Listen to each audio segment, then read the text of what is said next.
Hey y'all, if you enjoy videos where woodworkers show you their mistakes, this is the video for you. I haven't done a hand-cut joinery project in a while, so I wanted to tackle something big, so I decided to make this display for different miniature figures I have. This is also my first time doing joinery with walnut, so let me show you what to watch out for from my beginner's perspective. Once I cut all the boards down to size, I needed to cut the shelf out of the middle display boards. This lip will be what helps hold all the miniatures in and keeps them from falling off the display. Then I started on the dovetails. I made sure to space out the tails far enough from the side of the boards that I'll have room to run them through the table saw later when I'm needing to create the end setting for the backboard. You'll see this here in a little while. I did a high-level overview of these dovetails in my project plan for this build, but a more detailed review is on my website to show you how to effectively do this if you're needing help with your dovetails in your projects.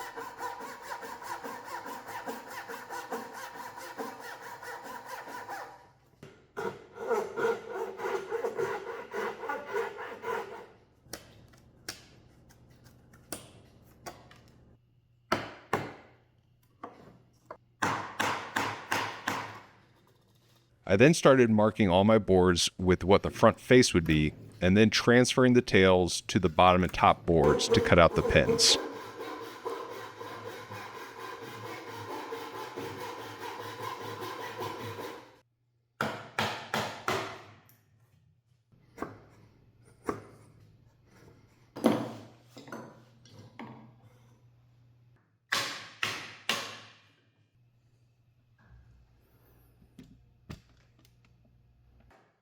With the outside frame complete, I started on the mortises on the two sideboards. After measuring for the size and locations, I drilled out the middle of the spaces, leaving just the sides needing to be cleaned up by hand.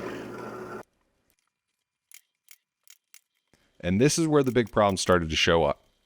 As you can see, I chose a board with a lot of figure for this one side, and that figure ended up being horrible at attempting to chisel through and caused a lot of breaks. You'll see this show up a few more times throughout this build.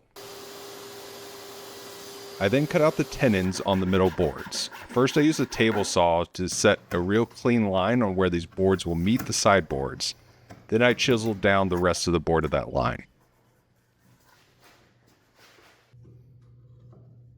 I then started the process of fitting each mortise and tenon together.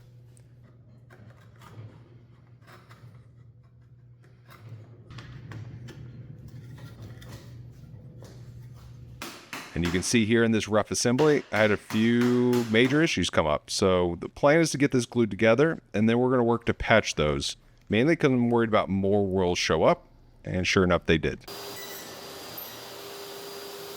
But before assembly, I cut out the relief cuts in the tenons for the tenon wedges we're going to use to lock this all together. I also had to cut out the recess for the back panel in the 4 frame boards. The 2 sideboards were really easy. Ran those through the table saw since we had enough space for where we put those tails. But for the bottom and top board, I cut out part of the centers in the table saw, but then had to use chisels to finish out the rest, which caused its own set of problems here on splitting out these edges. Something else we'll fix later.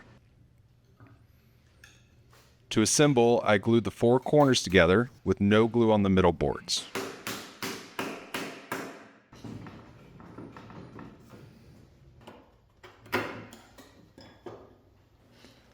Once dry, I made my own wedges with scrap wood, and then added glue and hammered them into place. This of course caused its own set of issues on the figured board. So once it was all glued, dried, and flush cut, I started the repair work. Being that this is my first project of this kind, it's just for me, not a client, I opted to try and just repair these things rather than replacing all these boards and starting from scratch. I cut out small sections that needed to be covered for where the bad breaks were and chiseled a flat surface, and then I cut and shaped the pieces to fit each gap and then glued them in place. I ended up with 2 patches on the back and 3 on the front, and all that could have been avoided if I'd paid more attention to my board selection and only used straight grain boards for where the joinery was intended to be. I also added the railing to the bottom board, so again the miniatures won't fill out. In hindsight, maybe I should have just done this glue on a railing to all the boards rather than cutting out the shelves, but this is where we're at. Once all that dried, I flush cut it all down to size and then used a plane to get the front surface nice and cleaned up, and then cleaned up anything else with a chisel.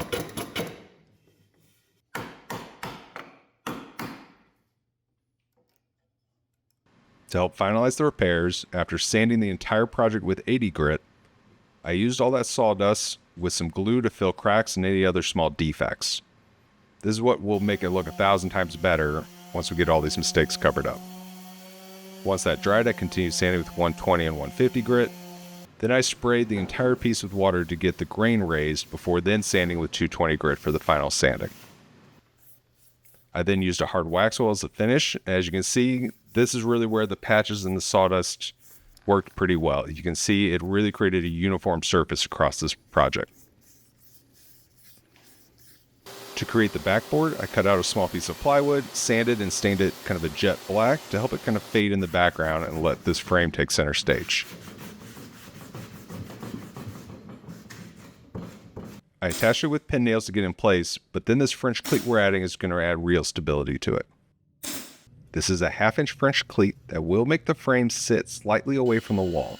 So I added a spacer block at the bottom to help give this frame a floating look once it's mounted. The edges are also painted black in case they're seen from the side. It'll help give them a hidden look. After hanging the other part of the French cleat on the wall, this is ready to get hung up and filled with a lot of miniatures. I did design and print my own Lego stands with my 3D printer, of which the STL files are available with the project plan on my website. But this is also great for any other role-playing or wargaming miniatures to be displayed as well. That's it for this project. To the 95% of you that are not subscribed, please consider doing so, and I will see you on the next project. Thanks.